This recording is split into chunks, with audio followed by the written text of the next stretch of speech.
भारत में एक बार फिर से लॉकडाउन जैसे हालात बनते जा रहे हैं। आज तो केंद्र सरकार ने भी इसका इशारा दे दिया है।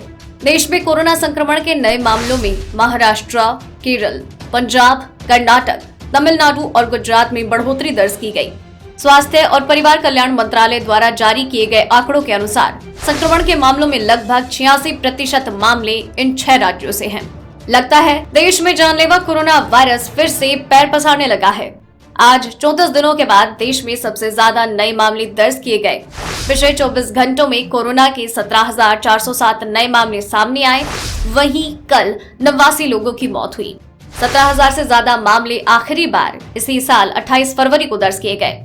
बढ़ते कोरोना मामलों के बीच केंद्र सरकार अलर्ट मोड पर है। केंद्र सरकार ने 6 राज्यों को फटकार लगाते हुए कहा कि कोरोना के नियमों का सख्ती से पालन करवाया जाए, नहीं तो लॉकडाउन जैसे कदम उठाए जाएंगे। केंद्र ने ये भी कहा है कि 6 राज्यों तक सीमित कोरोना पूरे देश में फैलने में समय नहीं लगेगा और फिर देश में भी लॉकडाउन जैसे हालात फिर से बन सकते हैं। इतना ही नहीं, केंद्र ने 6 राज्यों में अपनी स्पेशल टीमें भेजी हैं, जिससे कोरोना को राज्य के अंदर ही समाप्त किया जा सके। केंद्र ने स्थिति के प्रबंधन में स्थानीय अधिकारियों की सहायता के लिए इन राज्यों में टीमों को रवाना किया। केंद्रीय टीमें भी एकाएक ज्यादा आ रहे मामलों का कारण जानने की कोशिश कर रही है और शुरुआती जांच के अनुसार परीक्षण गिरावट मामलों की बढ़ती संख्या के पीछे हो सकती है। स्वास्थ्य मंत्रालय में संयुक्त सचिव स्तर के अधिकारियों की अध्यक्षता वाली 3 सदस्यीय टीमों को महाराष्ट्र, केरल, छत्तीसगढ़, मध्य प्रदेश, गुजरात, पंजाब, कर्नाटक, तमिलनाडु, पश्चिम बंगाल और जम्मू और कश्मीर में भेजा गया है। स्वास्थ्य मंत्रालय ने कहा कि राज्यों या संघ शासित प्रदेशों को कोविड-19 के प्रसार को सीमित करने निरंतर सतर्कता बनाए रखने की सलाह दी गई। प्रभावी परीक्षण, व्यापक ट्रैकिंग, पॉजिटिव पाए गए मामलों में तुरंत आइसोलेशन पर जोर देने के निर्देश दिए गए हैं। कुछ अन्य कारण जो आज मिले जिससे बन रही लॉकडाउन जैसी स्थिति। नंबर 1, महाराष्ट्र में कोरोना की डराने वाली रफ्तार। 24 घंटे में 10,000 नए मामले। महाराष्ट्र में एक बार फिर से कोरोना के मामलों में डरावने वाली रफ्तार है। 24 घंटे में 9,855 नए मामले सामने आए और 42 लोगों ने अपनी जान गंवा दी। राज्य में कुछ दिनों से 8,000 मामले रोज आ रहे थे, लेकिन अब ये 10,000 के करीब पहुंच गए। नंबर 2, केरल और दिल्ली में बढ़ता तेजी से कोरोना। केरल में पिछले 24 घंटे में 2,765 कोरोना के नए मामले दर्ज हुए और 4,031 मरीज ठीक हुए।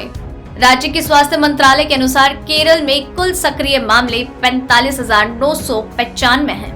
वहीं 10,16,515 कोरोना मरीज ठीक हो चुके हैं। इधर राजधानी दिल्ली में पिछले 24 घंटों में कोरोना के 240 नए मामले सामने आए।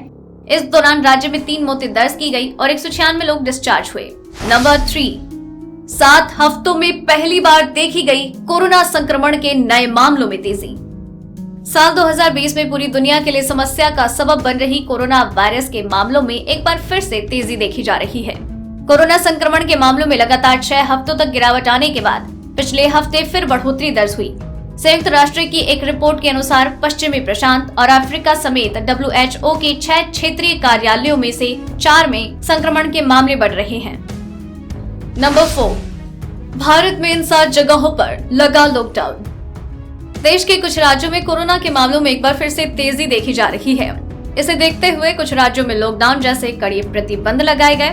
उन 7 जगहों में शामिल हैं तमिलनाडु, पुणे, अमरावती, अकोला, अकोट, मिर्जापुर और अचलापुर। तेजी से बढ़ते कोरोना केस और केंद्र सरकार का संकेत अब ये साफ इशारे कर रहे हैं कि बढ़ते कोरोना केस को रोकने के लिए लॉकडाउन जैसे कदम उठाए जा सकते हैं। अगर आपको ये रिपोर्ट पसंद आई तो इसे लाइक और शेयर करें। साथ ही अपने व्यूज हमें कमेंट करके जरूर बताएं। सब्सक्राइब करें हमारा चैनल ऐसी ही लेटेस्ट और इंटरेस्टिंग न्यूज के लिए।